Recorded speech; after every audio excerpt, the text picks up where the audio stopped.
தமிழ்நாடு உள்ளிட்ட 5 மாநில சட்டப்பேரவை தேர்தல் தேதி அறிவிப்பு மேலும் ஓரிரு நாட்கள் தாமதமாகும் என தகவல் வெளியாகியுள்ளது.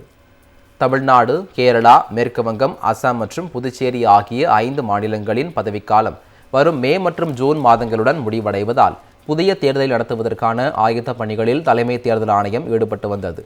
தலைமை தேர்தல் ஆணையர் ஞானேஷ்குமார் தலைமையிலான குழுவினர் தேர்தல் நடைபெறவுள்ள மாநிலங்களில் அண்மையில் ஆய்வு மேற்கொண்டனர். இதையடுத்து 5 மாநில சட்டப்பேரவை தேர்தல் தேதி இந்த வார இறுதியில் அறிவிக்கப்படலாம் என தகவல் வெளியானது. இந்நிலையில் 5 மாநில தேர்தல் தேதி அறிவிப்பு மேலும் ஓரிரு நாட்கள் தாமதமாகும் என்று கூறப்படுகிறது. மேற்கு வங்கத்தில் இறுதி வாக்காளர் பட்டியல் கடந்த 28ஆம் தேதி வெளியிடப்பட்டது. பட்டியலில் விடுபட்டவர்கள் விண்ணப்பிக்க நாளை வரை அவகாசம் வழங்கப்பட்டுள்ளது. இதேபோன்று 10 மாநிலங்களில் மாநிலங்களவை தேர்தல் 16ஆம் தேதி நடைபெறுகிறது. 37 மாநிலங்களவை இடங்களில் தமிழ்நாடு உள்ளிட்ட 7 மாநிலங்களின் 26 வேட்பாளர்கள் போட்டியின்றி தேர்வாகியுள்ளனர். மீதமுள்ள 11 இடங்களுக்கு போட்டி நிலவுகிறது. பீகார், ஒடிசா, ஹரியானா மாநிலங்களில் வாக்கெடுப்பு நடைபெறவுள்ளது. எனவே நாளை மறுநாள் மாநிலங்களவை தேர்தல் முடிந்த பின்னர் 5 மாநில தேர்தல் தேதியை அறிவிக்க தேர்தல் ஆணையம் திட்டமிட்டு வருவதாக கூறப்படுகிறது. தற்போதைய நிலையில் 16ஆம் தேதிக்கு பிறகே தேர்தல் தேதி அறிவிக்கப்படும் என்று கூறப்படுகிறது.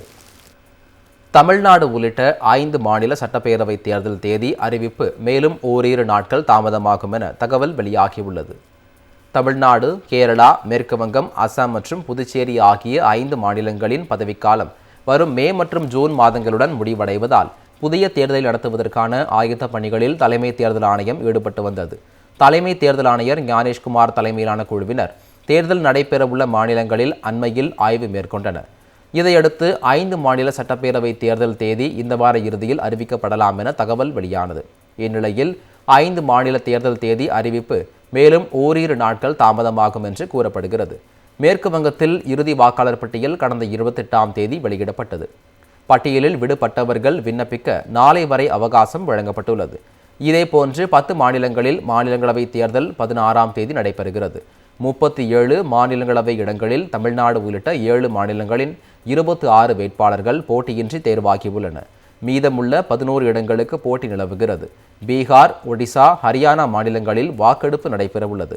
எனவே நாளை மறுநாள் மாநிலங்களவை தேர்தல் முடிந்த பின்னர் 5 மாநில தேர்தல் தேதியை அறிவிக்க தேர்தல் ஆணையம் திட்டமிட்டு வருவதாக கூறப்படுகிறது. தற்போதைய நிலையில் 16ஆம் தேதிக்கு பிறகே தேர்தல் தேதி அறிவிக்கப்படும் என்று கூறப்படுகிறது.